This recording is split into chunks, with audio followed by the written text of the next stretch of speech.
Hey guys, how y'all doing? Welcome to the Wildcast. I'm your host, Calvin Coyles. Very excited to jump into this episode of the podcast.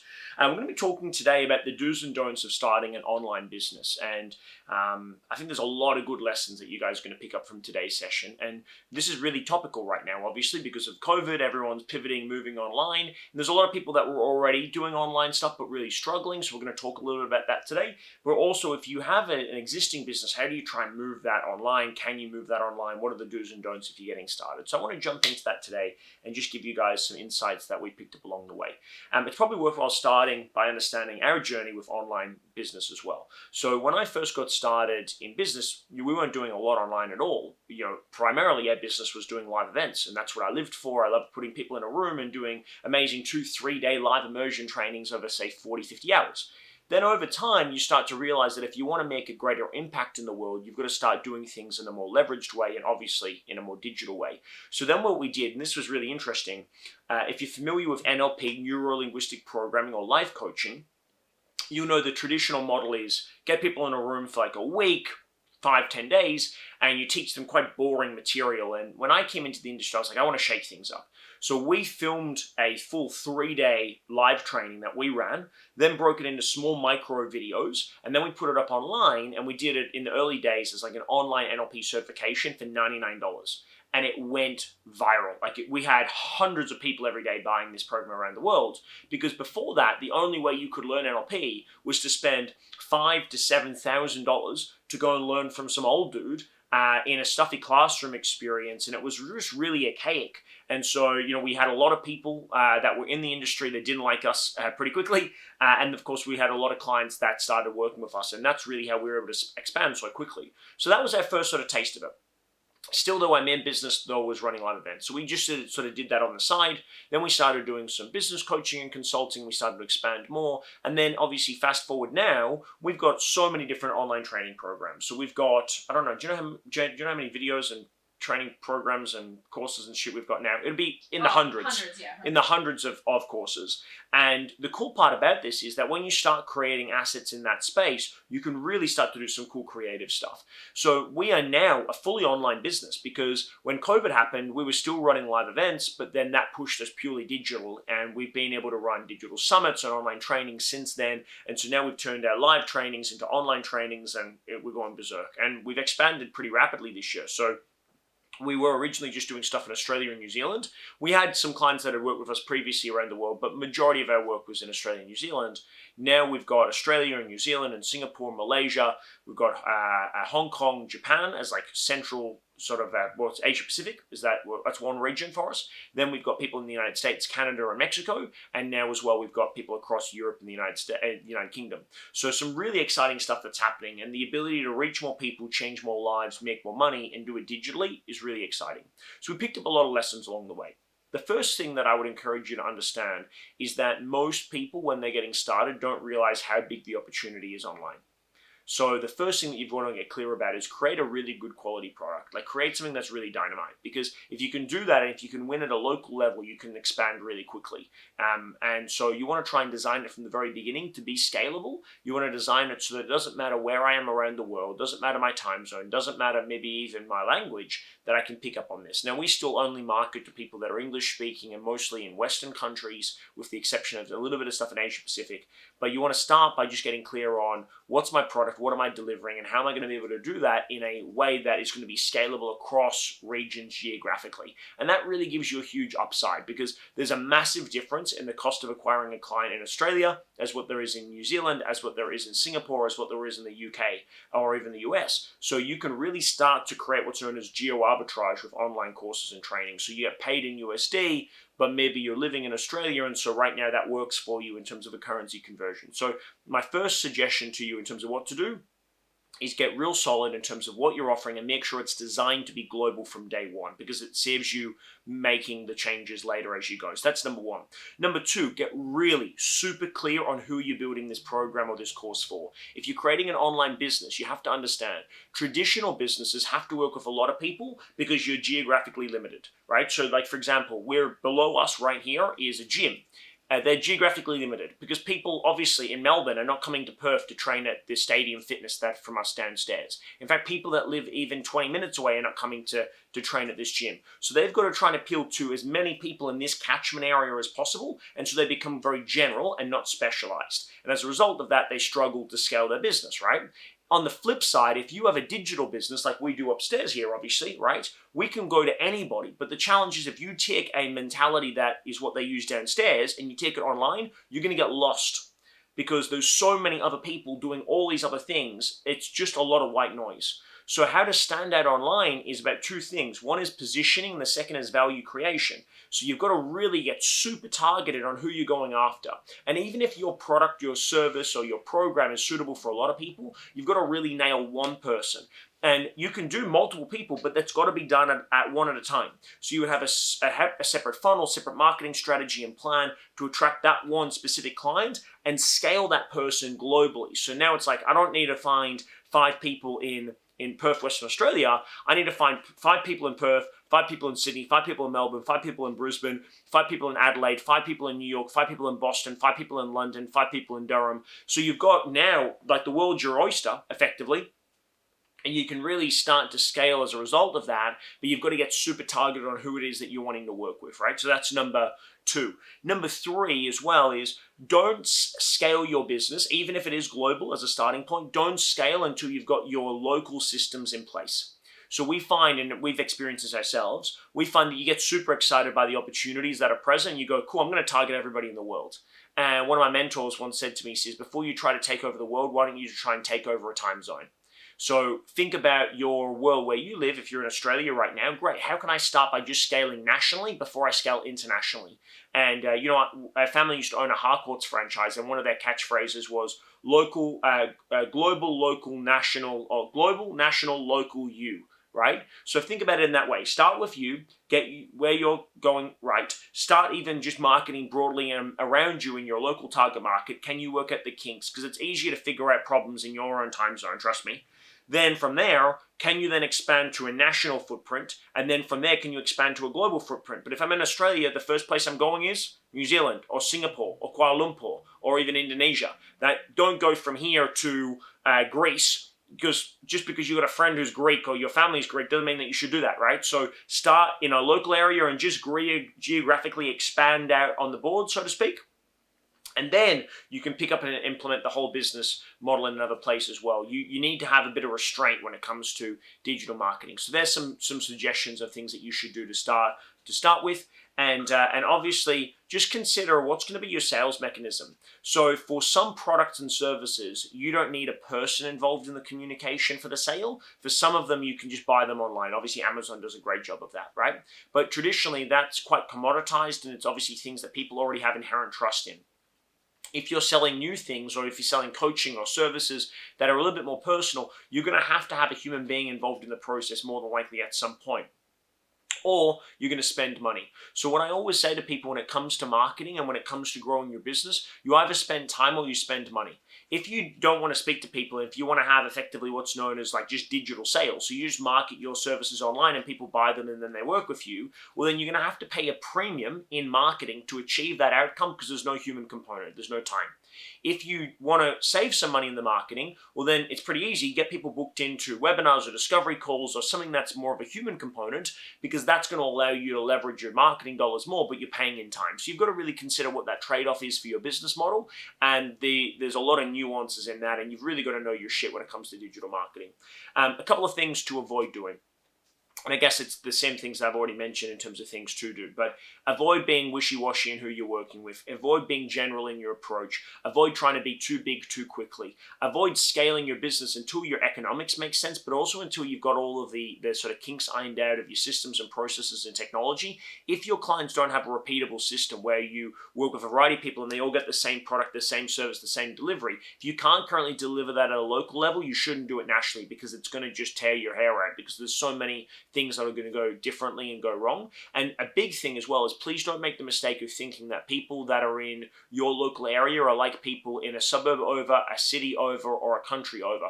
The reality is there's huge variations in quality of life, income, workplace, education, language across countries. You really see this. For example, we do work in Singapore, KL. Singapore, very wealthy, very affluent, very well educated. KL, obviously a big city in Malaysia, but there's a lot of people in Malaysia that are not as well educated, not as affluent, and obviously as well not making as much money. So if you were to try and charge for your products and services, you've got to charge different money in Malaysia than what you do in Singapore, because Singapore can buy it, but Malaysians can't. It's just they make far less money. So it's about understanding the nuances of those local markets. I think that's also really important as well. But as a starting point, deliver a great fucking experience. Build a community online. Get people engaged and connected to what you do. Think about touch points that are going to create moments of wow in a digital world. Also, this is a really great bonus for you guys as well. See if you can make the process tactical in some way. So yes, we're building online businesses, but that doesn't mean you can't send me stuff in the mail. And I think that when you look at the physical stuff as well, that's something that we're implementing at the moment in our business. So from 2021, we'll be sending out physical gift packs. I think that's going to take it to another level because people love that tactility. People love to feel like they're part of something. Everyone loves to get mail. Like in the office at the moment, we've got all these people that keep getting mail every day. Ash just got new mail today. Even Uber Eats and stuff. People like receiving stuff. So I think if you can do that as well, that's going to take your business to another level. Certainly, if there's any questions you've got around all the nuances of that, reach out and connect. Happy to support you in any way that we can. But hopefully that gives you some ideas and some insights to get you in the right direction. What would be some of the pros in running an online business versus having it physically in person? Yeah, so I think as a starting point, it really does come down to some people's personalities. So if you're a highly social person and you enjoy physically and emotionally connecting with people one-on-one, then physical-based business is going to serve you better, right? Consider people that are,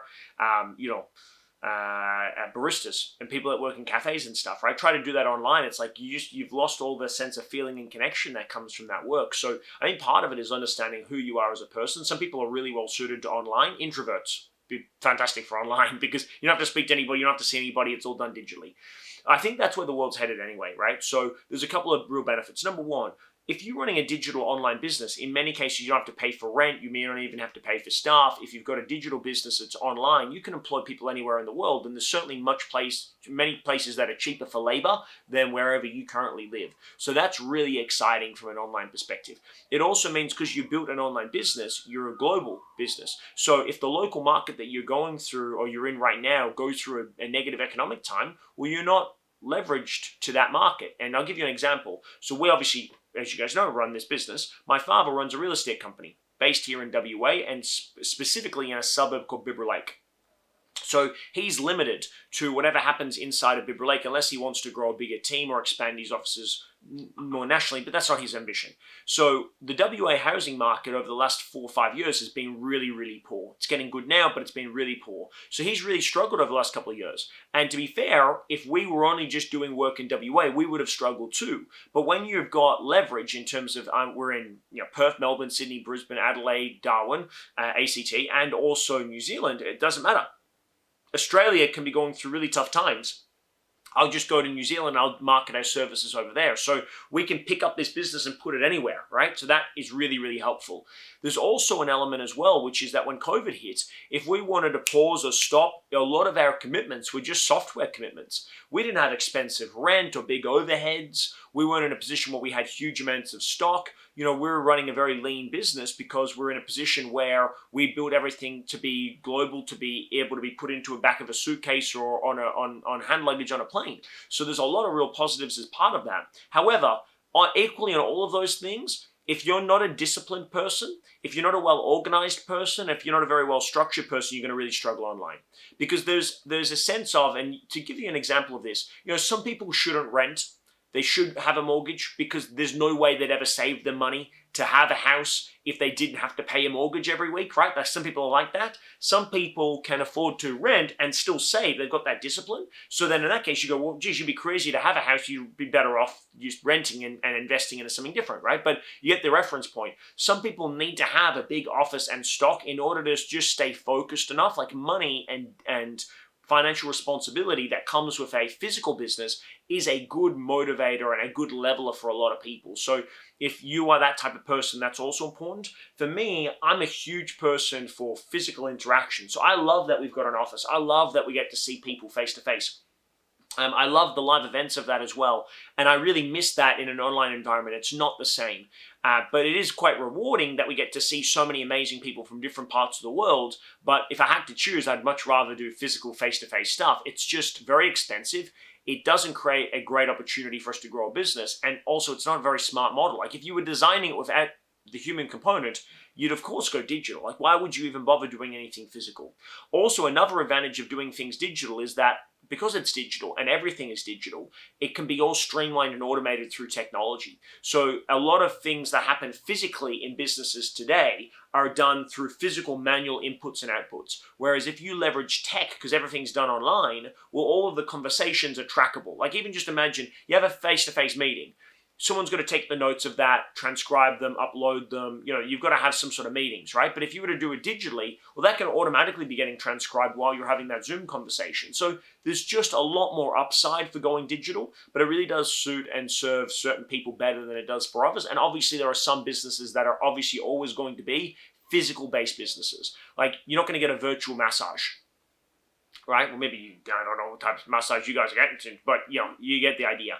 I'm always going to get my coffee physically from somewhere. Of course, I might get it delivered, so that's incorporating a little bit of the digital, but I'm still going to get my my coffee from there. But my suggestion to those businesses is don't run a purely physical business. See if you can do a hybrid-based model. So, for example, one of the key problems for many people's businesses, and if you're running a cafe, I'll tell you about an app that you guys could probably use, is Skip.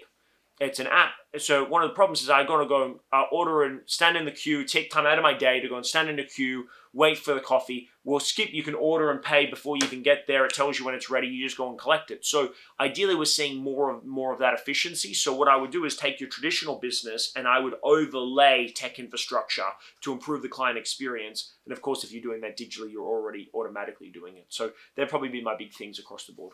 You can touch on your own personal experience if you like, way back when you first started, but what are some of the main challenges people might come across when they're launching online?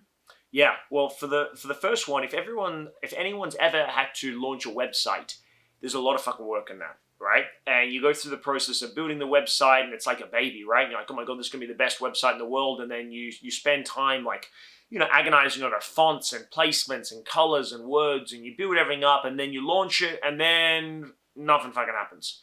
Because what most people don't understand is like in a physical environment, if you go through the process of putting up signage around your store, if you're on a main street, people see you, and you might get some passing traffic as part of that.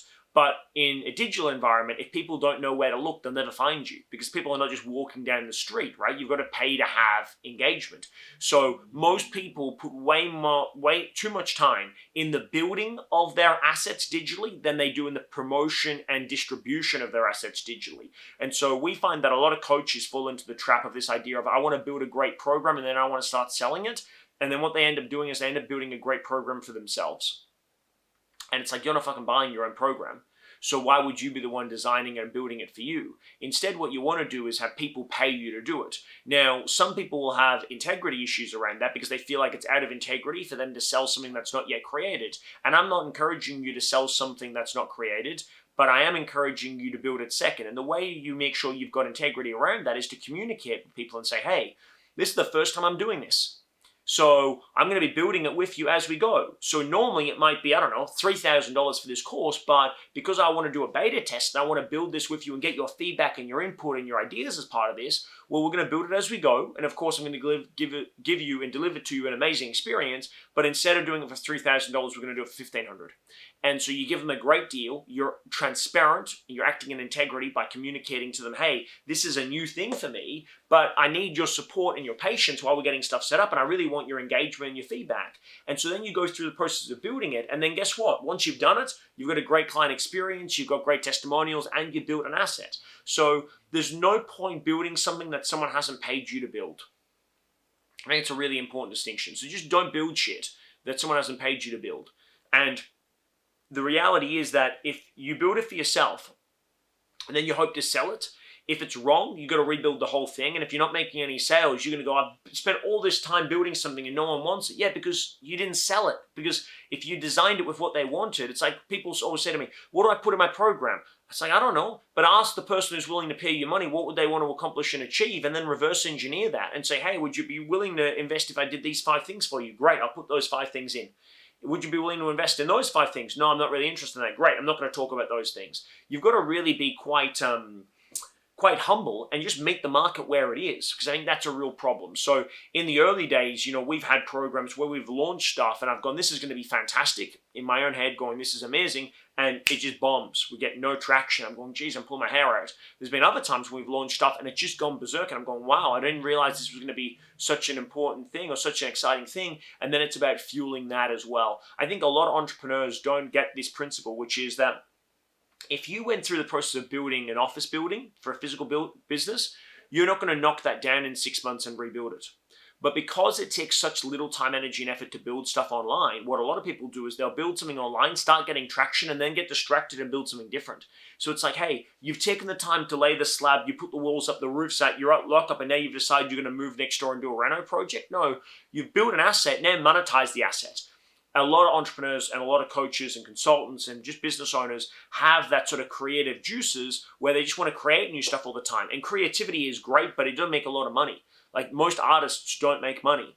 And, if you think about the business model for artists, it's produce something and then reproduce it a million times. You make a song and then they play it on the radio and you make money. You don't just keep making new songs all the time and have one person buy them once. That's insane. But that's what most people approach from regards to an online coaching or mentoring perspective. They get too emotionally involved. They get bored of it. They think everyone's bored of it. No, they're not. No one even knows about it. So I would spend probably 10 to 20% of my time in the creative building phase, and I'd spend 80 to 90% of my time in the marketing, promotion, and distribution phase. And I always remember this principle. I remember reading an article about Robert Kiyosaki, the guy that wrote Rich Dad Poor Dad. And he was getting interviewed by a lady from the New York Times. And she'd interviewed him for the meeting, had a fantastic meeting and conversation, right? She was obviously a professional journalist. And at the end of the meeting, she says, hey, can I ask you a question? I'm writing a book at the moment. And I'd just love to know how, if you could, read on my book, or if you can give me some feedback on the book on how to make it better. And he says, it doesn't matter about what's written in your book. It's not about your book. It's about how you can sell your book.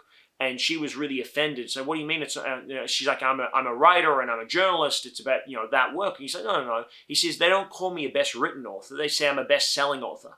He says, my ability to sell my books is more important than what's in my books. He says, if you can't understand that, you'll never be a best-selling author. And she was really offended, and she got up and left. And thankfully, he said that she wrote a nice article about him. But the reality is, think about it like that, right? I have like 3 best-selling books. I wouldn't get you to read any of them. But we're great at promotion.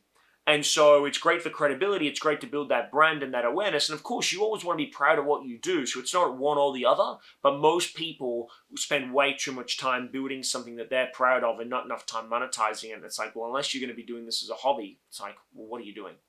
Can you give some recommendations for some starting platforms they should use, like maybe ClickFunnels or Canva? Yes, some fantastic stuff, right? So if you're getting started, I'm always about the idea of what's known as the lean startup. It's a great book by Eric Ries. It talks about this idea of MVP, minimum viable product. So think about it in terms of this, right? If you were going to run a 12-week program, just for argument's sake, well, how can I do a test just to see if I'm on the right track? Because I don't want to go through and build a whole 12-week course and I'm going to be completely off. So can I just put up a post and say, hey, I want to coach somebody for 12 days. And I'm going to take them through a modular day for 12 days. And it's not going to be perfect, but I'm going to get a pretty good taste of it, right? So I'm a big fan for just lean. We call it at Wild Success, we call it $1 solutions to $1 million problems. So sometimes you don't have time to create a big, massive solution that's really well thought through, but you can do something that's a bit of a stopgap that'll get the job done. I'm all for that. So for me, as a starting point, if you're building a business online, you can do a lot with just Facebook and Instagram. So obviously you can do all your marketing and your organic content there. That makes it pretty easy. But Facebook groups really allow you to run a whole business and deliver your programs or your curriculums or whatever you might be doing. I'm assuming you're all doing service stuff. You can do that. Or you can build a community group and you can sell your physical products to that community group. So we once had a client in the US that used to sell like hair extensions, and that was her business online. So she had an incredible community of African-American women in the US. It was like a hairstyling group, and she would just put up posts with the specials that she had for her hair pieces, and her braids and stuff, and they would sell just off that. So you don't need much more than that. If you're going to do a physical business where you're actually going to sell product, then things like Shopify are a great platform, and you probably don't need much more than that. It's pretty comprehensive. You may also look at creating like an Amazon store as well if you wanted to, or go even more local and a starting point like Gumtree, Facebook, Marketplace, etc. If you're going to go though and it's more service based, there's a couple of platforms that we use. So all of our digital marketing is run through Facebook and Instagram. That then goes to ClickFunnels, and we'll put a link up as well. You guys can get a 14-day free trial on ClickFunnels. So we use it for everything. So the cool part about ClickFunnels is not only they've got a tremendous amount of sales templates for landing pages and websites and all that stuff, but it's also a built-in membership platform. So and not just CRM, so client relationship management software, but it's also a membership site. So you can build your courses and curriculums in the actual websites that you're designing. So that ticks a couple of boxes pretty much straight away. So I would use ClickFunnels as a starting point. The other options as well that you can utilize in terms of like brochures and materials and that sort of stuff is we use Quilla, QWILR. That's just great to create like PDFs and downloads and brochures, or Canva is a great platform for that as well. We also really heavily use project management software Monday if you're managing a team. We also use Slack in terms of internal communication in our company, and Messenger for that purpose as well. I'm a big believer and big fan of Kajabi, so that's where we hold a lot of our content in Kajabi, but we're actually now just build out a custom portal for us on the back end because we need something that's a bit more robust. So we do that. For calendars and booking in appointments or consultations, we use You Can Book Me, but you could equally use Calendly as well. They do the same thing. And then if you're starting out and you just want a basic customer relationship system, so like an email management system, we would recommend that you guys use Aweber. Aweber, Active Campaigns. Aweber is a good starting point. Active Campaigns is more robust. So it's not the cheapest on the market, but it's very cheap, but it's quite robust. We use a system called Go High Level, which is cool, but it just takes a bit of stuff to get your head around. So I'd recommend, and we recommend for a lot of our clients, to use Active Campaigns as that starting point as well.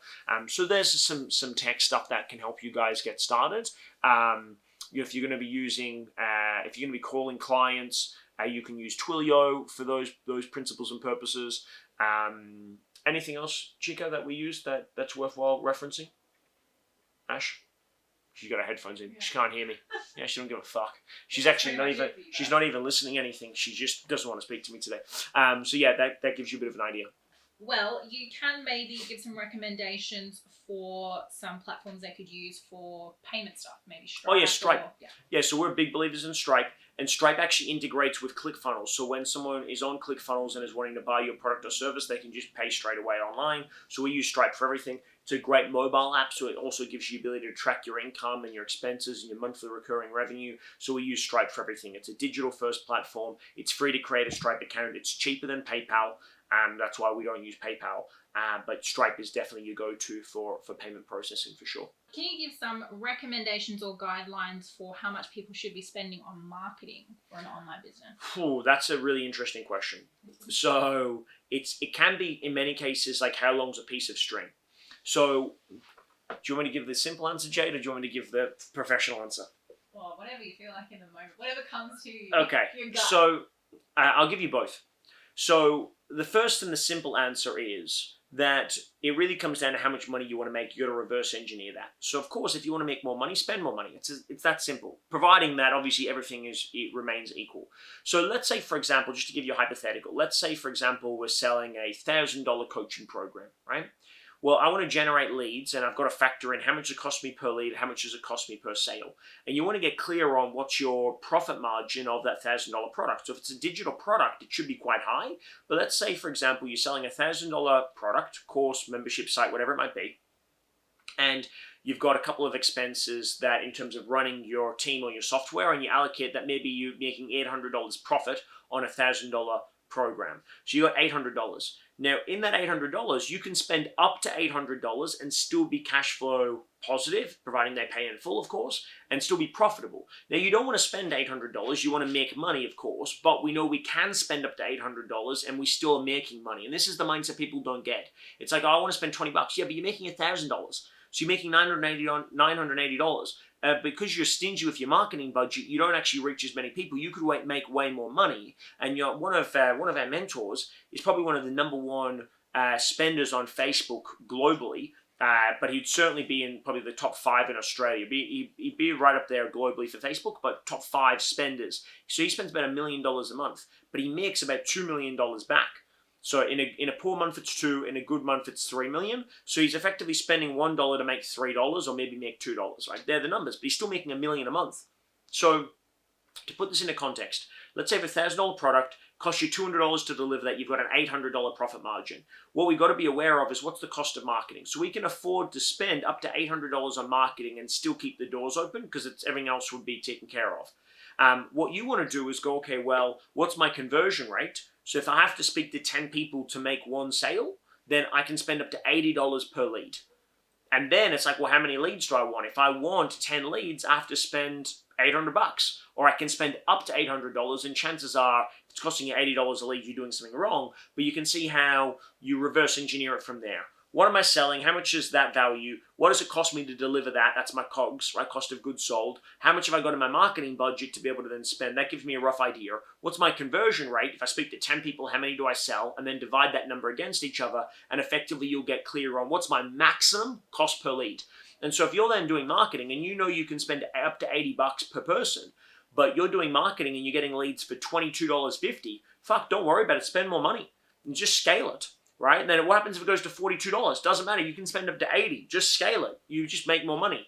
And very quickly, you'll run out of marketing problems and you'll start having sales problems because you'll have too many people to call and you'll have to fix your sales strategy. So that's the way that I would look at it from a bigger picture perspective. But if you're just wanting to get started, you're wanting to test the market, there's 12 different types of ads you can run on Facebook. Not all are created equal. Personally, I would start by using a lead ad to test your offer. Then I'd move to conversion marketing. And by the way, if you don't know what I'm talking about, please don't start doing Facebook marketing. Book in to speak to us. I'll give you all the strategies and tools. If I can help you, we will. If not, you'll know what to do properly because people just waste a shitload of money. Please don't just click boost post. Okay, please don't do that. That's why Mark Zucks is super wealthy because people click boost post. But I normally will start my marketing budgets on $20 a day. Now we spend about $1,000 a day on Facebook, but I'm launching a new campaign. I start at $20 and then I'll just see how I go because for most of the time, if you got your marketing right, and it varies dramatically niche to niche, but I always say if you can generate leads under $30, you're doing pretty well across most niches. So if I'm converting at 1 in 5, it's $150 to make $1,000. If it's 1 in 10, it's $300 to make $1,000. I'm still doing really well. So I'd normally start at about $20 a day, and then go from there. And if you have a problem with investing $20 a day, go and get a fucking job and start making some extra side cash. Because think about it, you want to make $10,000, $20,000, $30,000 a month in your business, but you're not willing to spend $20 a day to get your word out there. Like, you're not thinking like a business owner. So reach out if there's anything that we can do to help with regards to that, because there's a lot of nuances in that world. Cool.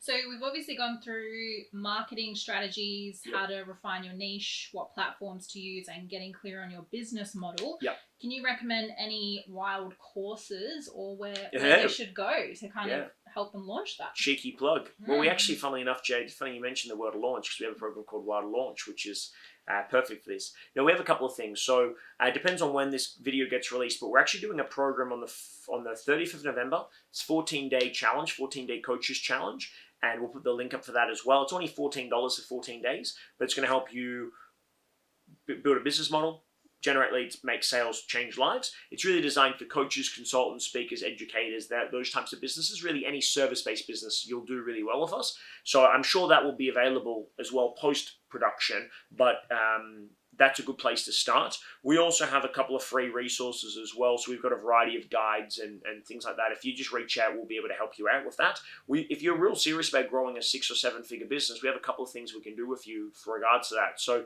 we've got a program called Wild Launch. It's a 12-week program to help you go from $0 to $10,000 a month in coaching or consulting or mentoring effectively. So that's an amazing program. And currently speaking, from enrollments to graduates, we've got about a 78% success rate in getting clients from $0 to $10,000 in the 12 weeks, which is really cool. It's a bit higher with the people that actually finish the program, obviously. It's closer to 92%, but it's a bit of a starting point. So that's a great program, Wild Launch. But then we also have private mentoring for businesses that want to go to $1 million or $10 million. We can help you do that as well. So just get started, right? Like just put it out there, see if you can make a couple of sales, and then utilize that money to fund the growth of your business. Beautiful. Any final maybe words of wisdom or encouragement for people that are a little bit hesitant? Yeah. So I think there's a couple of things. Number one, naturally people have a bit of hesitancy of putting themselves out there online because you open yourself up to a lot of criticism. We had a client just recently, Kirsten, who's a career coach. She's doing tremendously well. So she's doing wild launch with us at the moment. She's 5 weeks in at this point. She's already made $7,000. She's got over 300 leads for people that are wanting help with their careers. So great time for COVID and stuff like that, right? So she's doing really, really well. But she had people like abusing her on her ads saying, you're a liar, there are no jobs available. Why are you telling people there are jobs and there's no jobs? Like, well, this person's clearly cooked. And it affects you in the beginning. So just get over that. Like the reality is you've got to make a decision. Do I care more about what people say about me or do I care more about making an impact in people's lives? But you can't have it both ways. So for me, I care much more about being of service. I don't care if you like me or not. There's people out there that need my help. I'm going to help them, and so you got to focus on that. Number one. Number two is you don't have to be the best in the world. You just have to be the best that they know. And when you're starting online, it's really easy to look at all the different people out there and go, how do I compete with these people? You don't have to. Just go where they're not. So for me, when I started, I was like, I can't compete with Chris. I can't compete with Tony. So why would someone buy with me? So I go, why don't I just market to people that didn't even know who Chris or Tony was? And I'm talking about Chris Howard and Tony Robbins if you're not familiar with their names. So we started working with young people. If you don't know who Tony Robbins is, Calvin Coyle is the best thing in personal development you've ever seen, right? It's like, I'm not the best, but I'm the best that you know, so therefore I am the best, right? So by going after markets that are less capitalized on, you'll do really well. So just start small, scale fast, focus on being of service, building a raving fan culture. Remember, you don't have to be great to get started, but you have to get started to become great. Get out of your own way with regards to fear of judgment and all that bullshit. Just be of service. And most importantly as well, don't trip yourself up when you're running downhill. I was watching an interview with Matthew McConaughey the other day, and he's talking about success. And he's like, most people experience setbacks, but where a lot of people really go wrong is when things start to go well, and it's like, fuck, I'm running downhill and I've got momentum, and then they trip themselves up because they're so used to things being difficult. So, you've got to really open yourself up and be okay with managing growth, but 95% of that game is just all mental, and you need good people around you and a good coach to be able to guide you through that. So that would be my suggestions for people. Just get started, get out there. And by the way, if no one engages with your shit, if no one buys from you, then no one knows because no one was seeing your stuff anyway. So you can't fail. It's not like you're going to go out in a blaze of glory. It's not like everyone in the world's going to know who you are and what you're doing and that no one bought from you. No one's going to even know who the fuck you are to not know who you are. So, there's really very little to no downside for having a crack. Awesome, Dream Team. So, hope you really appreciated and engaged with this video. If you have any questions, let us know below in the comments section. If you're over on YouTube or on the podcast, shoot us an email. We'd love to connect in and engage with us as well. If there's anything we can do to help you start or grow an online business, give you strategies and lessons learned along the way from me, having made now over $10 million at this point, live and online around the world in 83 countries, I would love to help. Shoot me an email, calvin@wildsuccess.global, and we will give you some gifts and some resources along the way. Good luck and God bless. And until I see you live or online, be bold, have fun, make an impact, and I'll see you on the wild side. Peace out.